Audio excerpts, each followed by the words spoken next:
आप देख रहे डी न्यूज राजस्थान। राजसमंद के कुंभलगढ़ में शिक्षा का महाकुंभ, शिक्षा मंत्री मदन दिलावर और सांसद महिमा कुमारी मेवाड़ की मौजूदगी में संपन्न हुआ राज्य स्तरीय चिंतन शिविर।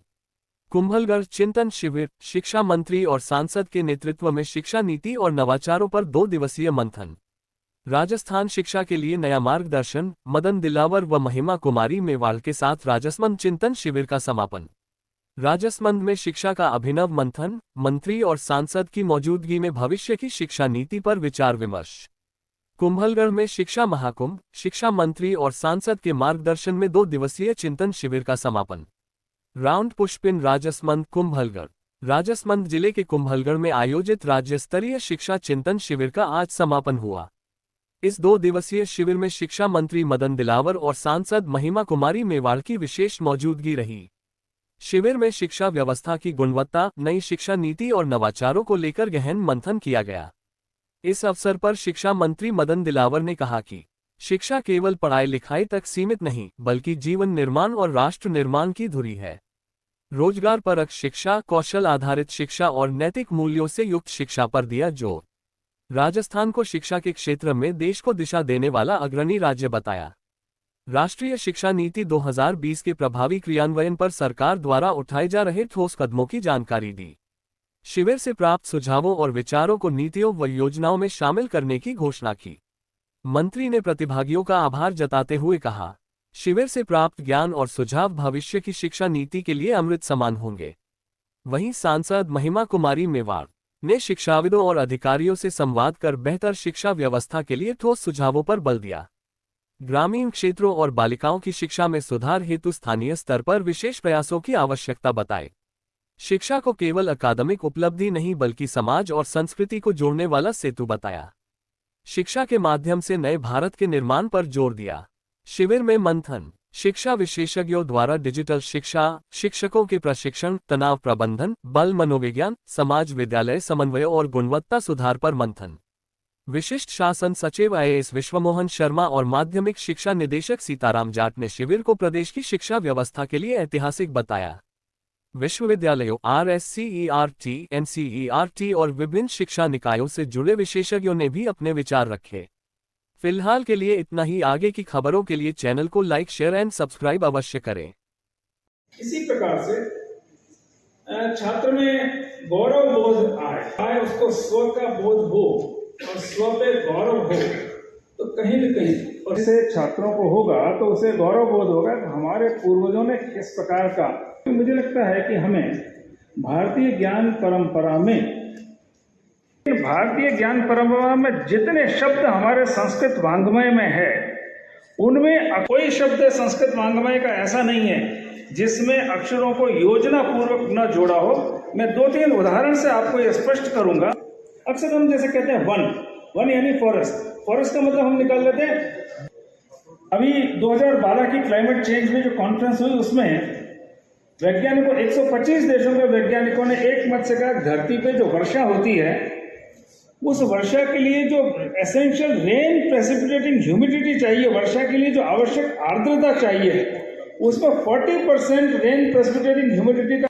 किसी को जबरदस्ती, जिसको मैथ्स नहीं आता है, आप उसको मैथ्स नहीं पढ़ा सकते, तो उसके लिए वो आगे जाने के लिए भी बहुत मुश्किल है। मैं खुद ही गणित में अच्छी नहीं थी, पर मेरे बच्चों को 98 और वो सब मिला, कोई बैंकर है, कोई कुछ है। तो मेरा ये कहना है कि आपको करियर काउंसलिंग बहुत जरूरी है।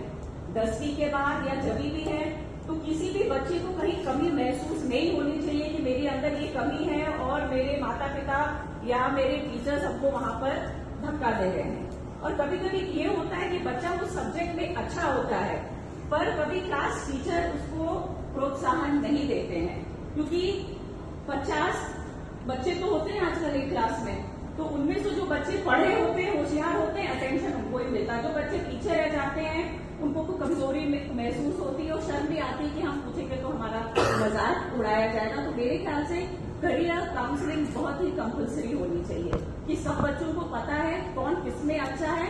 तो मेरे ख्याल से वो जरूर जहां पे भी जाएंगे अपने मन से जाएंगे और अच्छे से ट्रेन होकर वहां से निकलेंगे। बहुत बहुत धन्यवाद। एक बार आयोजित ये 2 दिवसीय चिंतन, इसमें लगभग 134 लोगों ने भाग लिया है इसमें से 43 शिक्षा विद्यालयों ने मार्गदर्शन किया और 51 लोग सहभागी थे पूरे समय बैठ करके सुना है। हम इसको सबको लिपिबद्ध करेंगे क्योंकि चिंतन बैठक बहुत महत्वपूर्ण है शिक्षा की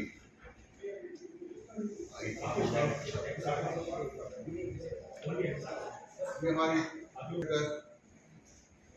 16 घंटे 15 घंटे चलेगी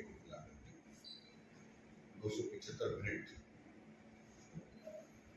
इसने अपना काम किया है। इसमें जो मार्गदर्शन करता है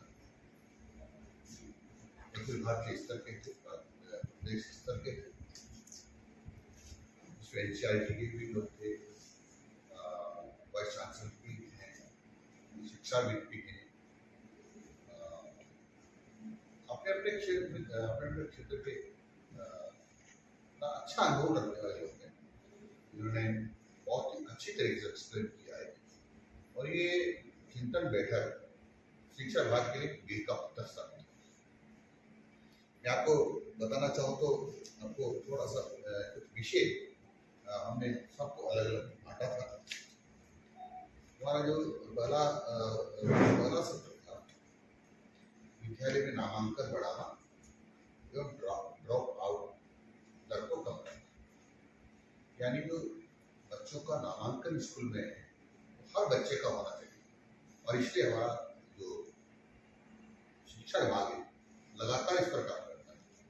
फिर पढ़ते समय में जो बच्चा कभी कक्षा 1 के बाद छोड़ देता है, कक्षा 5 के बाद छोड़ देता है, हमारी कोशिश ये रहती है ड्रॉप आउट बच्चों को भी वापस स्कूल में लाए। इस पर गहन चिंतन मंथन हुआ है और इसके लिए हमारे पास जिन्होंने हमको मार्गदर्शन किया है के राजेश सोडानी जो कोटा और विश्वविद्यालय से 5-6 विश्वविद्यालयों के कुलपति रहे हैं या विषयवादी होते हैं, इन्होंने मार्गदर्शन किया है। इसके साथ साथ राजीव जी सक्सेना जो सेवानिवृत्त प्रोफेसर है राजस्थान विश्वविद्यालय के,